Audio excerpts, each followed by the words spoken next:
rant, but it wasn't a John Cena rant. That's true. It wasn't.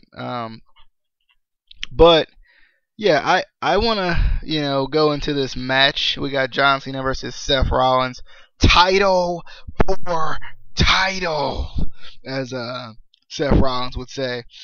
This match was incredible. First off, John Cena came out first, which shocked me all to crap. I was like, what? In a title match? You telling me John Cena's coming out first? That surprised me. And then Seth Rollins gonna come out with the crispy white, the crispy white attire tonight, and I was like, yeah, I like that. I saw a lot of Power Rangers comparisons to that, which was funny. Rollins took the control early, kind of mocking Cena a little bit. Cena hits the headlock.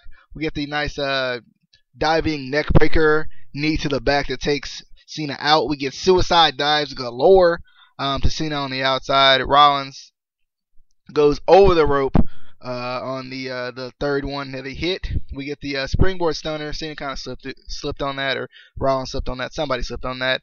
And then he tries for the AA, but it's reversed. Get the diving double knees. Standing shooting star press was beautiful by Seth Rollins. Loved it. Glad he still figures out a way to bring in newer moves every freaking match. Double foot stomp out of the Tree of Woe by Seth Rollins after the You Can't See Me taunt. Cena popped up for the AA for a long two. I kind of like that AA out of nowhere long two thing. I think we've seen him win like that so much that it's kind of like, oh, he could win here, so I like it. We get the diving leg drop for two by Rollins. Rollins counters the superplex into the buckle bomb. One of my favorite moves ever, too. It's a power bomb, so obviously.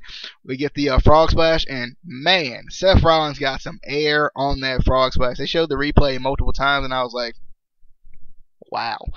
Because he got some air on that thing. Cena rolls through that 2 count.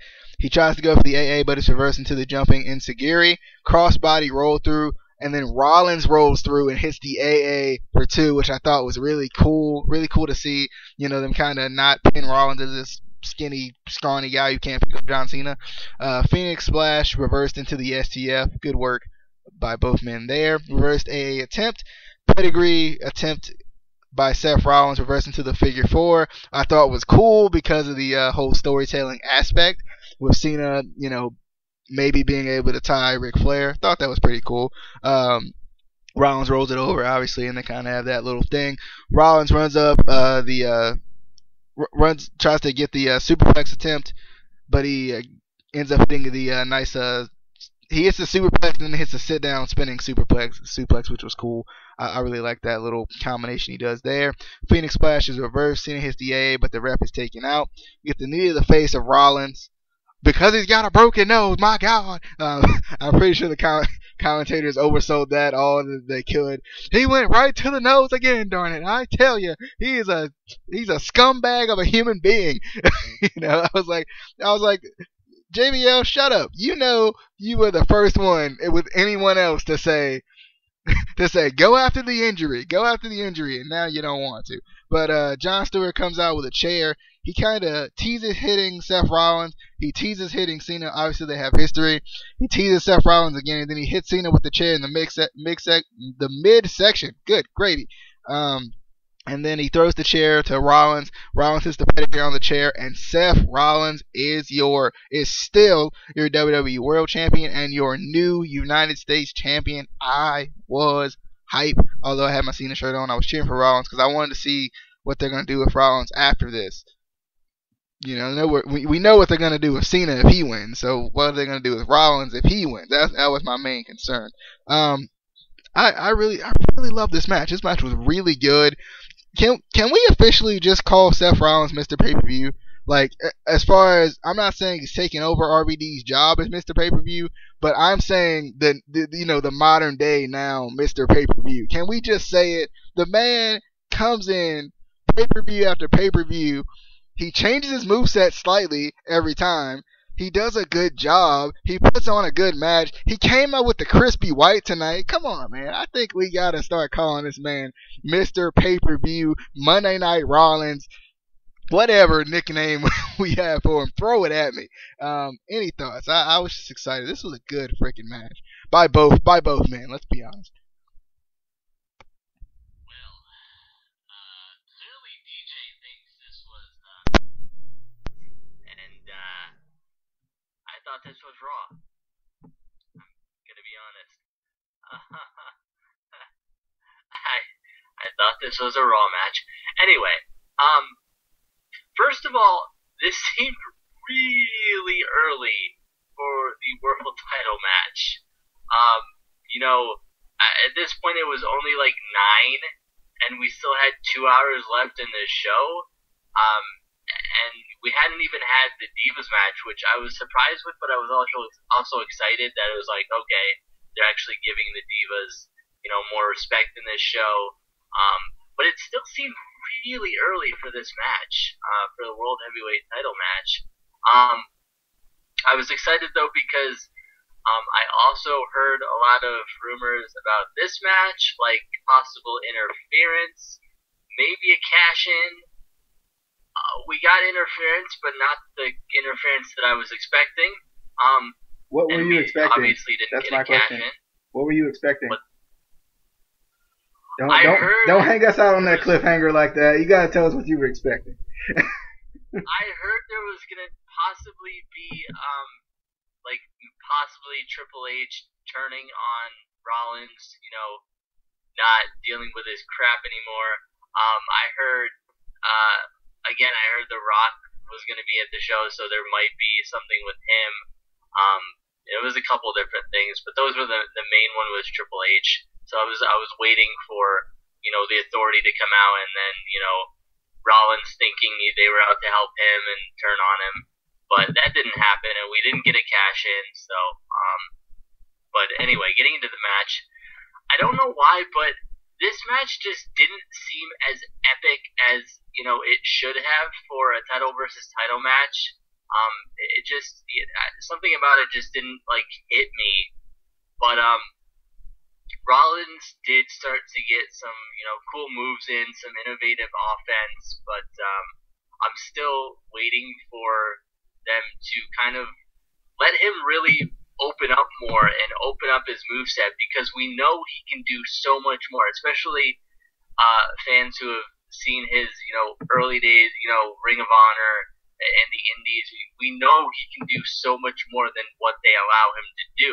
And I think it's part of his character kind of, holds him down too. That, the cowardly kind of champion. I feel like that, keeps him down from what he can do.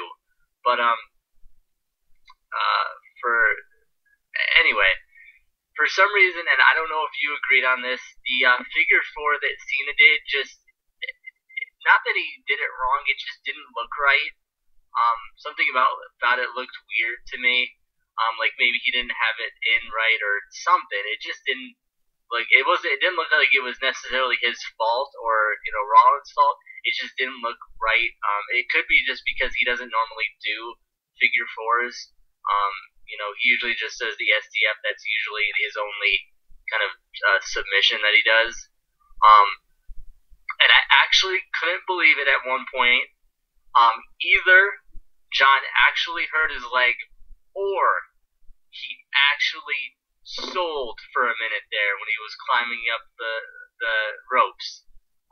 He actually sold an injury for a second there. Then Jon Stewart comes out. I didn't like this because I just felt like he sold really bad. I felt like his sell was so bad because you knew the entire time he was gonna hit Cena. He didn't sell it enough to where you weren't sure. As soon as he came out, I was like, "Yep, he's gonna attack Cena." I just know it. But it was so I don't know. But winner Seth Rollins. So I'm curious to see what they're going to do with him. I was expecting the cash in, but that didn't happen. So we'll have to see what they do, because usually they don't. Recently, in recent history in WWE, they don't usually keep two titles on anybody.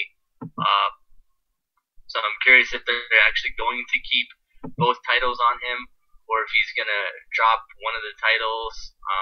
I don't know, but it was a pretty good match. Like I said, it just wasn't as kind of epic as I expected it to be, but it was still a really good match. It wasn't a horrible match, but I just kind of expected more, and I didn't get more. More.